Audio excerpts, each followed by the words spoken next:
สบายดีมื้อนี้เอาจะมาแนะนำวิธีการคิดไหลหาดัชนีเงินเดือนของพนักงานรัฐกรนี่เนาะก่อนที่เราจะมาคิดไหลหาดัชนีเงินเดือนได้นี่เราต้องมีความเข้าใจเกี่ยวกับดัชนีนี่เนาะดัชนีนี่มันมีตามตารางนี่เนาะดัชนีนี่มันมี3ภาคส่วนเนาะก็คือดัชนีสำหรับครูอาจารย์แล้วก็ดัชนีสำหรับทหารตำรวจแล้วก็ดัชนีสายปกครองรัฐกรเฮานี่เนาะในมื้อนี้เฮาจะมาสาธิตตารางดัชนีเงินเดือนสายปกครองนี่เนาะเฮาเฮ็ดเวียกสั้นขันเท่านั้นเท่านี้มันจะถือดัชนีเท่าใดมื้อนี้เฮาจะมาคิดหลายเนาะก็คือตารางดัชนีนี่แม่นดัชนีที่เฮาได้ปฏิบัติในปี 2020 นี่เนาะเพราะว่าเฮายังปฏิบัติอยู่ในเงื่อนไขตัวคูณก็คือว่า 7,200 ต่อดัชนีนี่เนาะตัวคูณนี่เนาะถ้ามีระเบียบการกฎหมายออกมารองรับว่าจะเพิ่มจาก 7,200 เป็น 7,700 บ่เฮาก็จะสามารถมาเปลี่ยนที่ตัวนี้ได้เนาะถ้าเฮาใส่ 7,700ตัวคูณในตารางดัชนีมันก็จะเปลี่ยนไปเนาะเอามาทำการเอาสอบหาดัชนีได้เนาะเขียนสูตรนี่เนาะวันนี้เขาจะมาแนะนำเบื้องต้นคร่าวๆเนาะถ้าอยากรู้รายละเอียดก็ไปลองศึกษาเพิ่มเติมกับภาคส่วนที่เกี่ยวข้องเนาะตัวนี้เป็นตารางแผนเงินเดือนเนาะไหลเงินเดือนสำหรับสายปกครองเนาะวันนี้เขาจะมาแนะนำวิธีการสอบหาดัชนีเนาะเพื่อจะเป็นเงื่อนไขในการสอบหาเงินเดือนพื้นฐานนี่เนาะก่อนที่จะมาหักอากรหัก 8% ได้เราต้องหูดัชนีหูสันขันก่อนเนาะเมื่อนี้เราจะมาแนะนำการสอบหาดัชนีเนาะ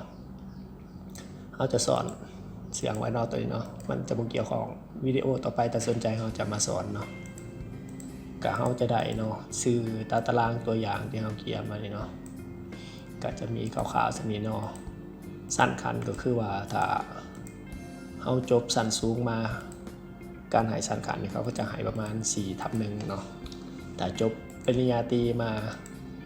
เขาเฮ็ดเวียกใหม่ๆเนาะได้ครับเป็นบรรจุพนักงานเขารัฐกรเขาจะเทียบสั้นคันให้ 4/2 เนาะ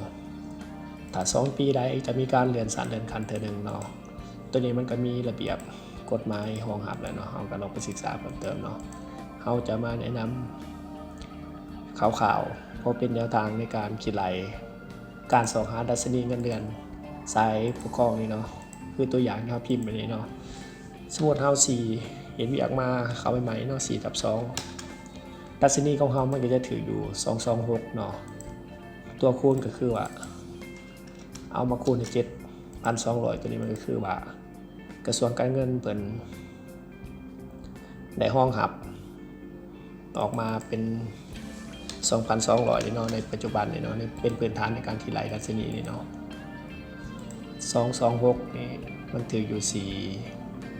4/2 เนาะเอากลับมาเรือนมันเนาะ4ตัวนี้เนาะมันก็จะถือตัวนี้เนาะในตารางนี่เนาะจะมีไฟล์ตัวอย่างตารางไปให้ศึกษาเนาะตัวนี้แม่นตารางตัวจริงเนาะเพราะเฮาได้มาในภาคส่วนที่เกี่ยวข้องเนาะเป็นเกณฑ์ในการคิดไหลนี่โมเมนต์เฮาสิสนึกคิดเอาเองได้เนาะมันเป็นมีระเบียบกฎหมายออกมาแล้วเนาะเขามีตารางนี่เขาเมื่อนี้เขาจะมาแนะนำการเขียนสูตรให้มันค้นหาดัชนีนี่เนาะสูตรเขาตีเข้าไปว่า 4/2 คือนี่เรามาให้มันออก 226นี่เขาสิค้นหาได้เขาใช้สูตรนึงเนาะเมื่อนี้เขาจะมาค้นหาในการใช้สูตร if error นะครับ VLOOKUP และก็สูตร match นี่เนาะมาสอยเนาะเราจะมาเบิ่งวิธีการเขียนสูตรเลยเนาะเขาจะลบสูตรไปเลยเนาะตัวนี้มันก็เป็นเงินปีการ์ดเหมือนเราได้สอบหาเลยเนาะเมื่อหน้าเขาจะมาสอนวิธีการคิดไหลเงินเดือนข่าวๆเนาะพอเป็นแนวทางในการปฏิบัติเมื่อเขาสร้างตารางขึ้นมาแบบนี้ได้เนาะเขาอยากให้มันสอบหาเวลาเขาตีสั่นขันขึ้นมาเนี่ยให้มันออกเป็นดัชนีเลยเนาะ ดึงขามาจากตารางนี่เขา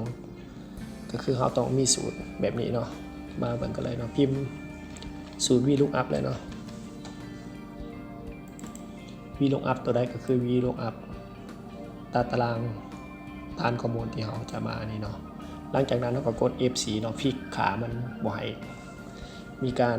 เปลี่ยนแปลงเนาะ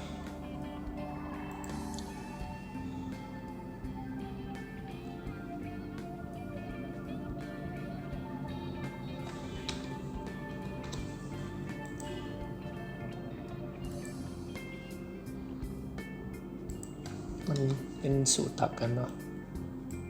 เราจะลองมาพิมพ์แล้วเนาะพิมพ์ VLOOKUP จากตัวนี้เนาะพลิกขามันไว้ที่เบิ้ลตารางนี่ส่วนข้อมูลก็คือตัวนี้เนาะเราได้ก็กด F4 เข้าไปเลยเนาะพลิกขามันไว้เนาะพลิกขามันไว้แล้วหลังจากนั้นเราจะมาใส่สูตรแมทเนาะในการหาแถวว่ามันแมทตัวใดก็คือแมทตัว E6 นี่เนาะมันทับกับสูตรจะพิมพ์มาเลยแมทตัวใดก็คือ E6 นี่เขาจะฟีกให้มันในกระทรวงข้อมูลนี่เนาะให้มันแมทตัวใดเขาก็จะมาเอาตัวเทิงนี่เนาะเพราะว่าเราจะค้นหาข้อมูลแบบ2ส่วนเนาะเมื่อเราได้ไปนี้เขาก็กด F4 พลิกขามันไว้เนาะให้มันเท่ากับ0นี่เนาะตรงกับเงื่อนไขทุกประการนี่หลังจากนั้นเราก็อัดวงเล็บเนาะแต่ขาแมทมันเขาจะบวกให้มันอีก1เนาะ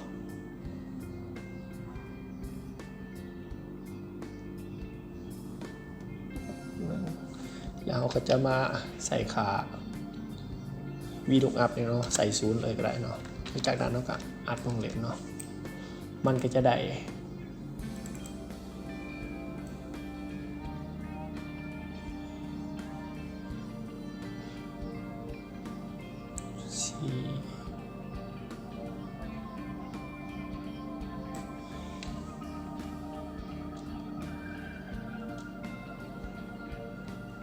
เราจะมาเปลี่ยนขามันเนาะเพราะว่าเราใส่มันจะตกอยู่ขันเนาะมันจะตกอยู่ E6 เนาะของ VLOOKUP นี่เนาะใส่ E6 เนาะตัวนี้มันจะเป็น D เนาะเราจะมาแก้ไขสูตรหน่อยนึงเนาะเพราะว่ามันอ้างอิงมาถึงเนาะหลังจากนั้นเราก็ได้สูตรนี้เนาะเราก็ copy ลงมาเลยสังเกตเห็นถ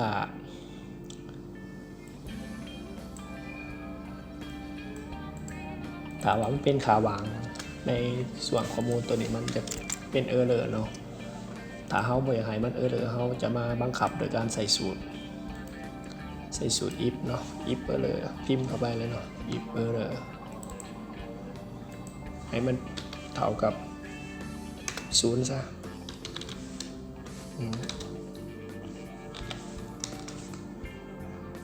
เมื่อเขาได้สูตรนี้แล้วเขาก็ copy เลยเนาะเราสังเกตเห็นว่ามันจะบ่เออร์เลอร์แล้วเนาะเราก็จะสามารถค้นหาดัชนีได้ตามใจเลยเนาะมันก็จะออกสามนี้เนาะสมมติเรา4/2เราจบปริญญาตรีที่เงินเดือนพื้นฐานคูณตามดัชนีเนี่ยมันก็จะถืออยู่1,627,000เนาะแต่ว่าเงินที่ยังบ่ทันได้บวกเงินปีการและบ่ทันได้หักอย่างเนาะแต่มันก็ยังเงินตัวนี้เป็นเงินพื้นฐานที่เราจะมาบวกลบคูณหารเพื่อจะได้หักอากรต่างๆเนาะมันจะมีเงินปีการเนาะสมมติเราไม่เบียกได้2 ปีเนาะ4/2ปีการเขาได้เขียนพังสันเลยเนาะปีการลาวเลยเนาะ3/0เนาะ2 ปีมันถืออยู่ 5,000 เนาะเอาฟังสันเอาพาเขียนในวิดีโอก่อนเลยเนาะถ้ามีเงินตำแหน่งนาทีถ้าเขาเงินตำแหน่งนาทีมันก็จะมีระเบียบกฎหมายออกมาเนาะว่าห้องคะแนนหัวหน้าคะแนนคณะแผนกหัวหน้าแผนกมันสิถึงตัวใดเนาะ มันก็มีระเบียบนิติกรรมออกมาให้ครับคนกว่าเนาะถ้าเขาเป็นวิชาการธรรมดามันก็จะบ่มีเงินตำแหน่งอย่างเนาะมันก็จะถือเงินประมาณ3นี้เนาะ4/1เอาจบชั้นสูงมามันก็จะได้อยู่4/1ดัชนีนี่ก็สำหรับสายปกครองก็ได้อยู่219เนาะเงินพื้นฐานนี่ก็ถืออยู่ประมาณนี้แหละก็มาบวกเงินปีการสมมุติมีปีการ1ปีเนาะเงินเดือนที่เฮาจะต้องมาหัก 8% นี่มันจะต้องถือสำนี้เนาะ1,579,300 เนาะในกรณีนี้เราจะได้มาหัก 8% ของตัวนี้เนาะ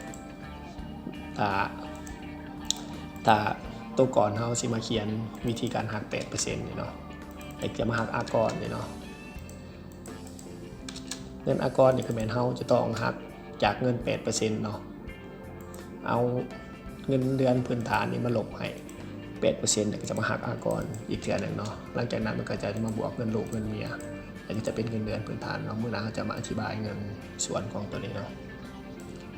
สำหรับการอธิบายการสอกหาดัชนีโดยสูตร VLOOKUP สูตรแมทสูตรตัวนี้เนาะก็สิสิ้นสุดเพียงเท่านี้เนาะถ้ามีคำบอกคำว่ายังบ่ถูกต้องบ่ชัดเจนตามระเบียบกฎหมายยังก็ลองแนะนำกันเพิ่มเติมเนาะถ้าสนใจแบบใดเพิ่มเติมอีกอะคอมเมนต์มาทาง2เนาะเราจะพยายามแก้ไขปรับปรุงให้มันถูกต้องกว่านี้เนาะสำหรับวิดีโอนี้ก็จะเป็นการแนะนำให้ฮู้วิธีการไหลเงินของเงินเดือน2 หาดัชนีแบบคร่าวๆไปก่อนเนาะสำหรับวันนี้ก็ขอขอบใจ